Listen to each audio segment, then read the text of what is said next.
All right, Shalom. I want to give all praises, honor, and glory to Yahweh, by Hashem, Yahushua, by Hashem, Kakadash.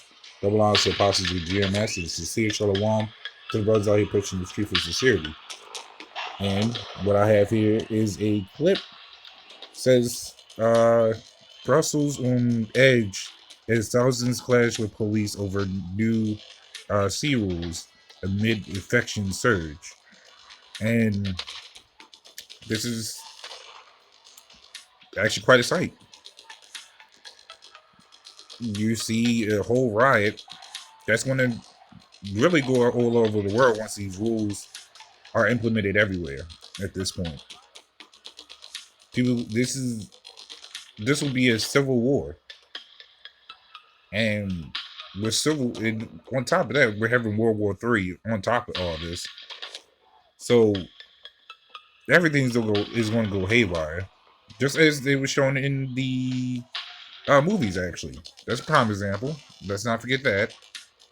Um, when they show the apocalypse movies and all that, how the cities are destroyed, even with the zombie movies or shows, they show everybody basically fighting for their lives, trying to sustain some form of way.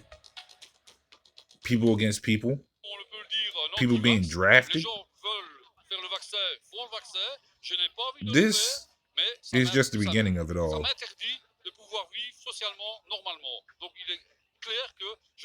And as you can see here, he's talking about how he has no freedom to live socially. And with not living socially, that means you also can't work unless you have that injection. This is all to gear people up for that MOBT. Sorry, the MOTB, sorry. And this will happen everywhere. But you see these people going nuts. They can't do nothing against those trucks, and the trucks are just spraying water. Here they are beating people. But what happens when the bullets fly? What are these people going to be able to do? What could these people be able to do? So this is Proverbs 29:2. It says, "When the righteous are in authority, the people rejoice, but when the wicked bear rule, the people mourn." So, as you can clearly see, these people are in an uproar. They're angry. Then, to be correct, they are mourning because they can't have their normal lives back. Now they're shifting to a way where they got to be uncomfortable and feel like they're forced to do things. And meanwhile, the government is saying, "Oh, you have an option. Either you take it or you don't. And if you don't work. And if you can't work, you can't buy food or pay your bills or get the things you want to get." And this leads into economic struggle for a lot of people, because not everybody agrees on to the same thing. As much as these people come in common as to say that they love this place, but can they really say they love this place or anywhere else that they're in, that they grew up in saying, "Oh, I love England, Russia, China"? I don't think that's the case in this day and age anymore, especially in Babylon. So this is, I think this is Second Ezra's 9, I believe. Yeah, not sorry. This is Second Ezra's 9:1, and it said, "He answered me then and said, Measure thou the time diligently in itself, and when thou seest the part of the signs pass, which I have told thee before," talking about the prophecies that the Lord has written inside his book for the hopeful elect. It says, "Then thou shalt understand that it is the very same time wherein the highest will begin to visit the world which he has made." And we are definitely seeing those signs. And we definitely believe it's in this era that the Lord's going to come back and destroy this place. It says, therefore, when there shall be seen earthquakes and uproars of the people in the world, and the young Akim also went into that word, into the whole earthquakes before, which it also means commotion, just like where it says, right, which it can also mean actual earthquakes, but in any disturbance on this planet. But it also goes right next to it. It says uproars of the people, which means there's riots, people's upset, depressed, homeless, people fighting left and right, people killing each other left and right. You don't even have to be a reason nowadays. Anyways, to continue, it says, then shalt thou well understand that the Most High spake of those things from the days that were before thee, even from the beginning. And so that's the whole point of prophecies, is to tell before.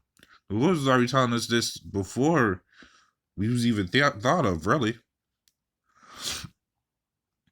It says, for like as all that is made in the world have a beginning and an end, and the end is manifest, even so the times also of the highest have plain beginnings and wonder and powerful works, and endings in effects and signs.